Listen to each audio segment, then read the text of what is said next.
November 8, 1942, 3:27 p.m. Richmond, California. A whistle screams across the gray water of San Francisco Bay. Rivet guns crack like machine fire. The hull beneath your boots trembles as if it's alive. On the platform above the slipway at the Kaiser shipyards, a crowd leans forward, hats pulled low against the salt wind. Welders kill their torches. The air smells of hot steel and burnt paint. Somewhere in the distance, a band begins to play, brassy and defiant. And in the center of it all stands a half-finished cargo ship. A Liberty ship, slab-sided, blunt-bowed, raw steel still streaked with chalk marks from the night shift. The name painted on her hull reads, Robert E. Peary. She has been under construction for just over 4 days. 4 days. It normally takes months to build a vessel this size. Months of bending plate, riveting frames, hoisting deckhouses by crane.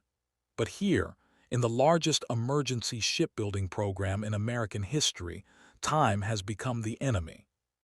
Because thousands of miles away, in the freezing black Atlantic, German U-boats are tearing apart Allied shipping lanes. Convoys vanish into darkness, tankers burn, survivors cling to rafts as oil slicks ignite around them. Grand Admiral Karl Dönitz calls it the second happy time. His submarines prowl the American coastline itself, silhouetted against city lights. In early 1942, they sink ships faster than the United States can replace them. Steel is bleeding into the ocean. And if Britain starves, if Soviet supplies fail, the war collapses. That is why this unfinished hull matters. You can almost feel the urgency vibrating through the dockyard. Women in denim overalls pass welding rods hand to hand. Teenagers who were in high school months ago now climb scaffolding 50 feet in the air. Foremen bark orders over pneumatic hammers. This is not peacetime craftsmanship. This is industrial warfare. At the center of it all is a heavyset, sharp-eyed industrialist with a builder's grin, Henry J. Kaiser. Kaiser is not a traditional shipbuilder. He made his fortune pouring concrete for dams. Critics said he didn't understand naval construction, said ships were too complex, too precise, too sacred to be rushed. They laughed when he promised speed. Now they watch. Instead of building a ship piece by piece on the slipway, Kaiser's engineers do something radical. They build it in sections, massive prefabricated modules assembled inland, then transported by crane and welded together like steel building blocks. No endless lines of riveters, no painstaking frame-by-frame assembly. Welding replaces riveting, assembly lines replace artisan packing, shift work never stops. 24 hours a day. The Robert E. Peary is the experiment, a bold, almost reckless attempt to prove that ships can be mass-produced like automobiles. A clock has been ticking since her keel was laid. 4 days ago her backbone touched the slipway. Now workers tighten final bolts, inspectors nod. A bottle of champagne waits near the bow. The band swells. A sponsor steps forward. The hull shudders as wedges are knocked free. For a split second, nothing happens. Then gravity takes hold. The 441-foot vessel begins to slide. Slow at first, then faster. Steel screams against greased timbers. The crowd roars. Men who have not slept in days throw their caps in the air. The ship hits the water in a thunderous splash, rocking violently before settling upright, alive. 4 days, 15 hours, and 29 minutes after the first steel plate was laid. A cargo ship capable of carrying 10,000 tons of ammunition, trucks, tanks, or grain now floats where empty water stood less than a week ago. Reporters scribble furiously, cameras flash. Skeptics fall silent. But this launch is more than spectacle. It is a message, not to the crowd in Richmond but to Berlin. Because while the Robert E. Peary slides into the Pacific sun, U-boats still stalk the Atlantic night. and Grand Admiral Dönitz has no idea what is coming.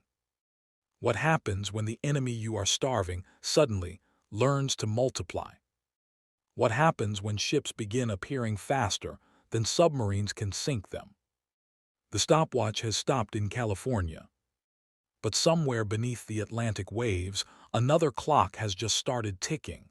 Winter 1942, North Atlantic, midnight. The convoy moves in silence. 40 merchant ships crawl through black water, their decks glazed with ice, their smokestacks coughing into a moonless sky.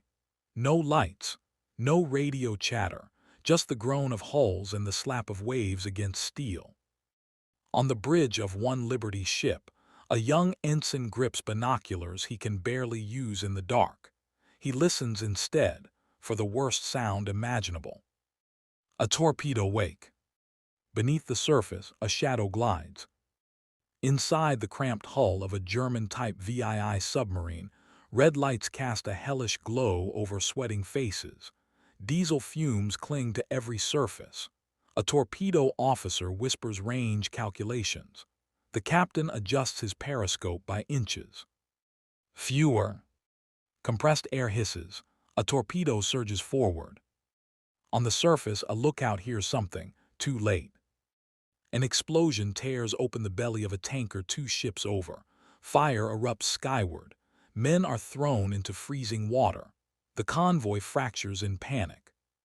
From below, the U-boat captain watches the chaos through trembling optics. Another victory. This is the reality Admiral Karl Dönitz has engineered. Wolf packs coordinated by radio. Merchantmen slaughtered faster than Allied shipyards can replace them. In early 1942 alone, hundreds of thousands of tons of shipping vanish each month. For Britain, it means hunger. For the Soviet Union, it means stalled offensives. For the United States, it means humiliation. But Dönitz's calculations are based on old math. He believes shipbuilding is slow, painstaking, limited by skilled labor and time. He does not yet understand Richmond. Back in California, the yards never sleep. At the Kaiser shipyards, floodlights turn night into artificial day. Women, thousands of them, operate welding torches with steady hands. Newspapers begin calling them Rosie the Riveter, but there are no rivets here, only arcs of white-hot fusion. The sound is constant, metal being cut, plates being lowered by crane, sparks raining like meteor showers. Entire hull sections arrive by rail, pre-assembled bulkheads, deckhouses, engine rooms built miles away in controlled environments. Precision through repetition. Instead of master craftsmen shaping one ship at a time, Kaiser's system uses interchangeable parts and standardized design. The EC-2 SC-1 Liberty ship class. Simple, ugly, functional. Powered by a triple expansion steam engine that naval purists call outdated. But it works, and more importantly, it can be built fast.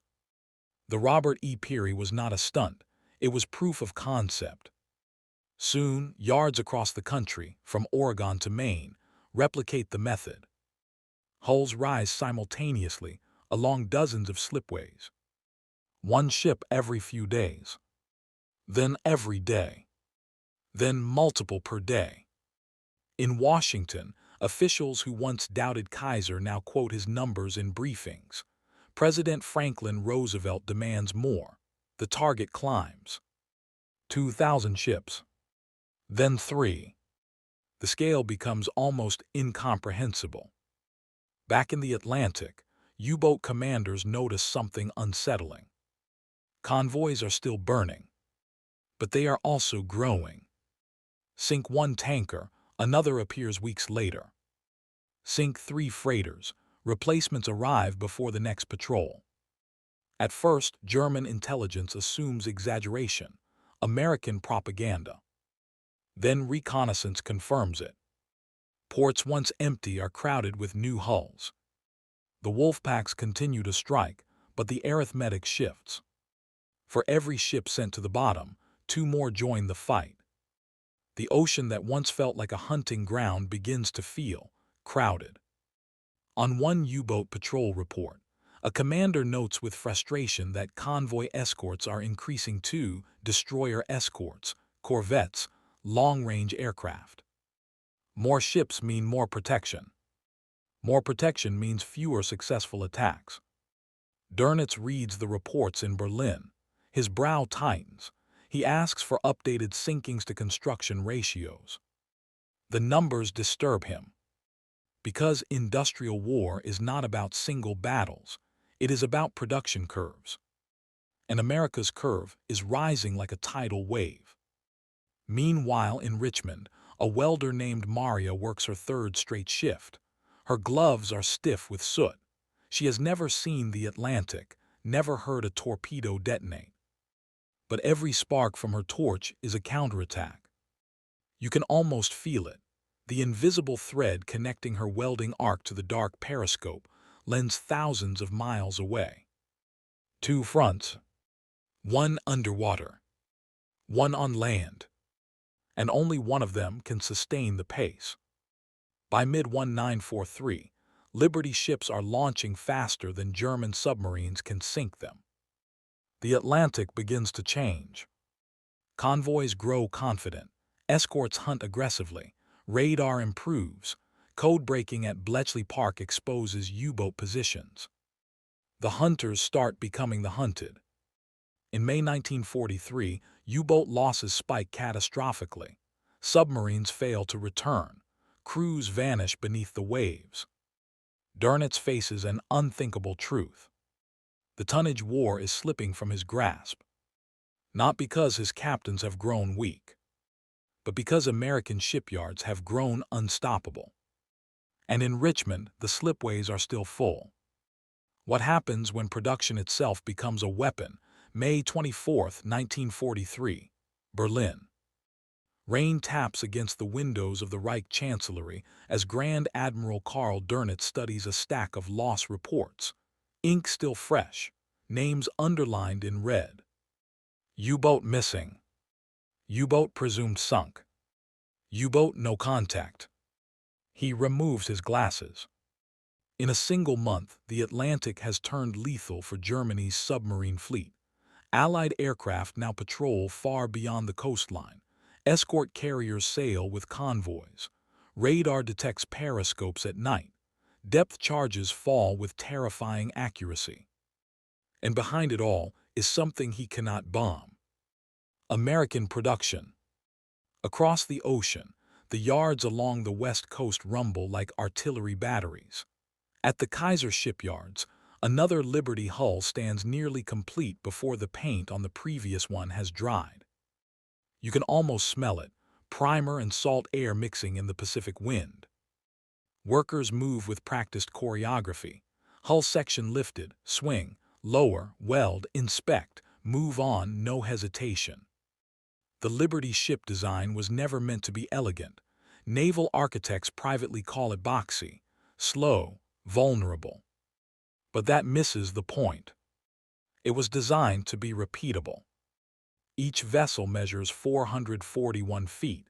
Each uses the same engine configuration, the same cargo holds, the same structural layout, nothing ornamental, nothing unnecessary. Standardization becomes speed. Speed becomes survival. By late 1943, more than 2,700 Liberty ships will be built. The numbers begin to feel unreal. In shipyards across America, a Liberty slides into the water roughly every 42 hours. In some weeks, multiple ships launch in a single day. The Atlantic war shifts. Convoys that once limped across with heavy losses now push through with confidence. Oil, ammunition, Sherman tanks, locomotives, everything flows. In Britain, dockworkers unload American wheat and munitions without pause. In Murmansk, Arctic convoys still face brutal conditions, but there are always more ships coming. Always more steel. Even when Liberty ships are sunk, and many our replacements arrive before the memory fades. In a briefing room in Washington, charts reveal the turning point. The sinking's curve, once catastrophic, flattens. Construction lines soar upward. The tonnage gap closes, then reverses. Meanwhile, innovation spreads beyond just numbers. Escort carriers, small, improvised flat-tops built on merchant hulls, sail with convoys, launching fighters to hunt submarines. Long-range B-24 Liberators close the dreaded mid-Atlantic gap. German captains who once attacked with confidence now submerge earlier, stay deeper, fire fewer torpedoes. The psychological shift is palpable. Hunter becomes prey. On one patrol, a U-boat surfaces at dusk only to find aircraft overhead within minutes. Depth charges erupt. The hull shudders violently. Lights flicker. Men brace against bulkheads. They escape barely. But the ocean no longer feels like theirs. Back in Richmond, Henry J. Kaiser walks the yard with visiting officials. He points not at individual ships but at process diagrams, flow charts, schedules. This is what he is proud of. Not one spectacular 4-day launch, but a system that makes such speed routine. And it spreads beyond Liberty ships. Victory ships follow, faster, stronger successors. Tankers, troop transports, repair vessels. The industrial engine roars louder each month. For the average worker, the war is measured in shifts, not battles. Coffee cups on steel beams, lunch breaks beside half-built hulls, paychecks sent home. Yet every weld is a blow struck against the axis. You can almost see the invisible scoreboard forming across oceans. Ships built, ships sunk. One side climbing relentlessly, the other bleeding. By the end of 1943, the Battle of the Atlantic, once Germany's greatest opportunity, becomes a liability. Submarine crews suffer staggering losses. Morale declines. Training pipelines strain. Dönitz adjusts tactics, introduces new snorkel systems, improves torpedoes. But none of it changes the fundamental equation. He cannot sink ships faster than America can build them. And as 1944 approaches, those ships begin carrying something even more decisive. Troops, tanks, landing craft, an invasion force unlike anything the world has seen. Because the same production miracle that flooded the Atlantic will soon aim toward the beaches of France. And when it does, the consequences will shake the continent. The stopwatch that began in Richmond was never just about speed. It was about momentum. And momentum, once gained in total war, is almost impossible to stop. June 5, 1944, 11:47 p.m. English Channel. Wind lashes the decks. Waves hammer steel hulls in the darkness. Somewhere ahead lies the coast of France. The convoy stretches beyond the horizon: Liberty ships, tankers, troop transports, destroyer escorts. An armada so vast it feels unreal. The largest amphibious invasion force ever assembled. On the bridge of one Liberty ship, the captain grips the rail and peers into blackness. Below deck, thousands of tons of ammunition and vehicles sit secured in cargo holds built in American yards only months earlier. You can almost hear the hum of those triple expansion engines, steady, unglamorous, relentless. These ships are not glamorous war machines. They do not fire broadsides. They do not dive beneath waves. But without them, nothing moves. The men storming Omaha and Utah will fight with rifles, grenades, and courage. But the bullets they fire, the fuel in their tanks, the spare parts for their trucks, all of it crossed an ocean inside hulls born in places like Richmond. Back in California, the slipways are still active. At the Kaiser shipyards, new hulls continue to rise even as others deliver cargo to Europe. The yard has become a machine that feeds the front continuously. Workers track invasion, news through radio broadcasts between shifts. Some recognize ship names, vessels they helped assemble now part of history. In Normandy, as Allied troops push inland, supply lines expand rapidly. Temporary harbors called mulberries are constructed, but Liberty ships still form the backbone of transport. Day after day, they arrive. German observers along the coast report the same astonishing sight: more ships, endless ships, the sea seems covered in gray steel. Field Marshal Erwin Rommel had warned that if the Allies secured a foothold, sheer industrial weight would decide the outcome. Now he watches that weight materialize. Every destroyed truck on the front lines is replaced. Every depleted artillery battery resupplied. Even when storms damage temporary harbors, Liberty ships anchor offshore, unloading cargo with cranes and small landing craft. It is not just an invasion. It is a pipeline.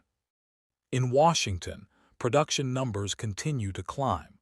American shipyards have launched thousands of vessels since 1941. The Liberty Ship program, once an experiment ridiculed by traditionalists, has become one of the greatest industrial feats in history. And the Atlantic. The U-boat threat has diminished dramatically. Allied escorts dominate sea lanes. Air cover extends nearly wall to wall. German submarines still operate, but their golden era is over. The arithmetic is merciless. For every ship sunk, multiple replacements stand ready. The war's balance shifts permanently. In Berlin, as 1944 turns to 1945, the strategic picture darkens. Allied forces advance from west and east. Supply shortages plague Germany. Fuel becomes scarce. Bombing raids intensify. Industrial capacity, once Germany's strength, now lags behind America's staggering output. Meanwhile, in Richmond, another ship slides into the water. Another cheer. Another hull joins the fleet. The 4-day miracle of the Robert E. Peary was never meant to be repeated exactly. It was a demonstration, a proof that time itself could be compressed. What followed was even more powerful: consistency. Not one fast ship, but thousands built fast enough. You can almost see the invisible line connecting slipways in California to beaches in France, to convoys in the Arctic, to island campaigns in the Pacific. Steel becomes strategy. Production becomes power. And when historians later ask how the Allies sustained a global war across 2 oceans, the answer is not only found in battlefield heroics.